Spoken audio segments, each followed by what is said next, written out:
కాగా మీరు బలహీనులు కాక ధైర్యము వహించుడి, మీ కార్యము సఫలమగును.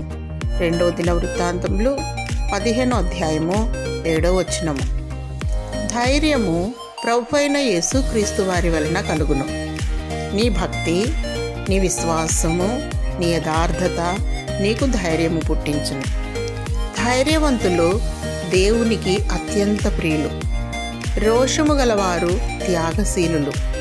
ఏమి ఉన్నా ఏమి లేకున్నా ఎటువంటి పరిస్థితుల్లోనైనా భూలోకంలో ప్రభువైన యేసుక్రీస్తు నామాన్ని ధరించుకొని యేసే క్రీస్తు అని ఒప్పుకొని వారు జయశీలులు. నులివెచ్చని స్థితిలో ఉన్నవారు భక్తిగలవారుగా నటించి దాని శక్తిని ఆశ్రయించని వారు. పిరికి ఆత్మ కలిగి నిత్య నరకానికి వెళ్ళువారు. ధైర్యం కావాలని ఆశిస్తున్నావా? అయితే దేవుని స్తుతించుము, దివారాత్రులు ఆయన వాక్యమును ధ్యానించుము, మానక ప్రార్థించుము.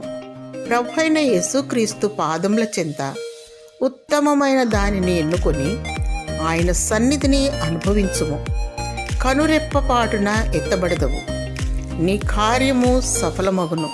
ప్రభువైన యేసుక్రీస్తు రానయ్యున్నాడు. సిద్ధపాటు కలిగి వేచియుండుము. దేవుడు నీకు ధైర్యము, ఆదరణ దయచేయునుగాక. ఆమేన్.